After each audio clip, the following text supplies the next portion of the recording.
Assalamualaikum students, how are you all? I hope that you all are doing great. Welcome to your channel Maths D1 D2 Scientific Academy.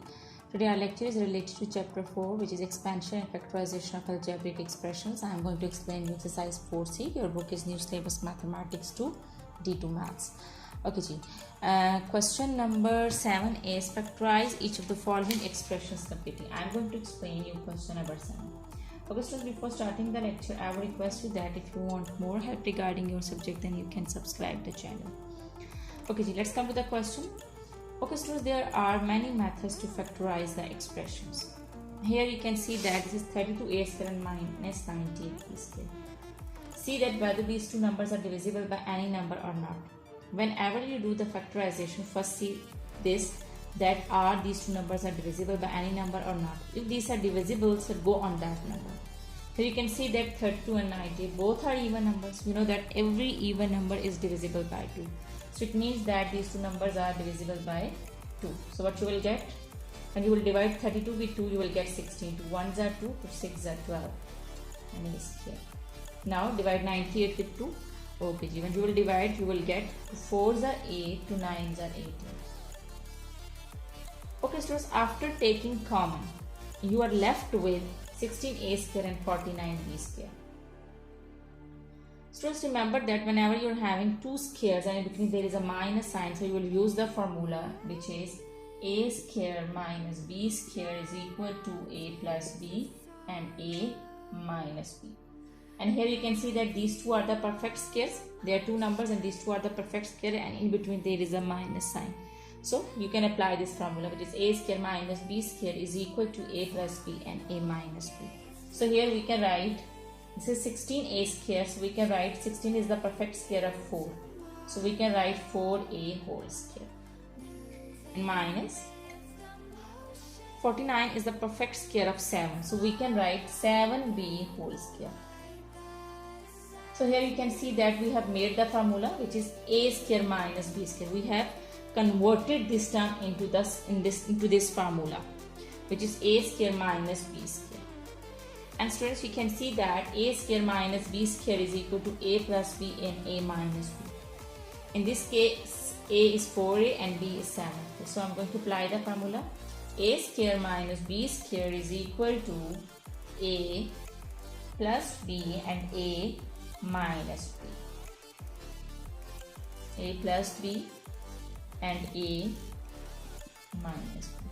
So this is your answer. And this two which you have taken common, it will move in every step. Okay students, I hope that this question is clear to you. Now let's move forward to B part. So students, here the coefficient over here is 1. So 1 and 1 over 4, you cannot take any number common because these two numbers are not divisible by any number. So see that here the coefficient is 1. So 1 is the perfect square of 1 and this is 1 by 4. So 1 by 2 is the perfect square, 1 by 4 is the perfect square of 1 by 2. Because when you will take common of 1, when you will take square of 1, you will get 1, and when you will take square of 1 by 2, you will get 1 by 4. So these two are the perfect square, in between there is a minus sign, so you can apply this formula. Okay, first you will write this term in the formula. Okay, like this, a square, c square. Okay, you can write c square as c whole square minus, this is 1 by 4 and 1 by 4 is a perfect square of 1 by 2 because 2 2s are 4. So 1 over 2 d whole square. Now you have written this expression in this formula, which is a square minus b square. Okay, so now we will apply it. A square minus b square is equal to a plus b and a minus b. This is d also, okay? Okay, so just remember that I'm again telling you that as you can see that the coefficient over here is 1. So you will not write 1. C square means you can write c whole square. So this is a square minus 1 by 4 is the perfect square of 1 by 2. So you can write 1 by 2 d whole square because when you will divide 2 with 2 times, you will get 4. 2 2s are 4, and when you will divide 1 2 times, you will get 1. 1 1s are 1. So 1 by 2, okay, 1 by 4 is a perfect square of 1 by 2. So you write 1 by 2 d whole square. Now you have made the formula, you will apply it. A square minus b square is equal to a plus b, a minus b. Okay, so I hope that the part B is also clear to you. Now let's move forward to C part.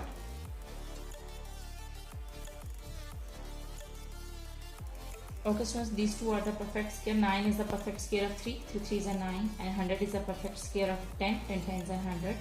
And 16 is the perfect square of 4. 4 4s are 16. So now I'm going to write this in this form, a square minus b square. So in this term, 9h square over 100, I can write 3h, 3 over 10h. Because when you will take the square of 3, you will get 9. And when you will take the square of 10, you will get 100. And when you will take the square of h, you will get h square. So you will write this term as 3 over 10h whole square. Now, minus 16 is a perfect square of 4. So you write this term as 4k whole square. Now you have made the formula a square minus b square. So I'm going to apply the formula a plus b and a minus b. Okay, so I hope that part C is also clear to you. Now let's move forward. Now let's move forward to D part. This is your answer. Okay, so here you can see that m square means that m whole square. You can write that this is a perfect square, and 64 is a perfect square of 8. 8 8s are 64.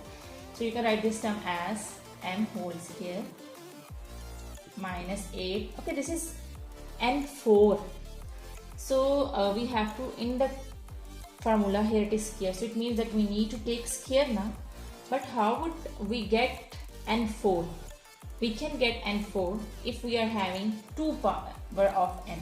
If n is having 2 power, and when you will multiply the powers to 2s are 4, then you will get n4. So this term you can write 8 and square whole square. So this is the way you have to write. When you take the square of 8, you will get 64, and when you will take the square of n square, then you will get n4. So this is how you have to write, and again you have made the formula, which is a square minus b square, that is equal to a plus b, a minus b. Also, I hope that today's lecture is clear to you. And do the practice of these sums. When you do the practice, then this concept will be more clear to you. Take very good care of yourself. Thank you very much, and Allah Hafiz.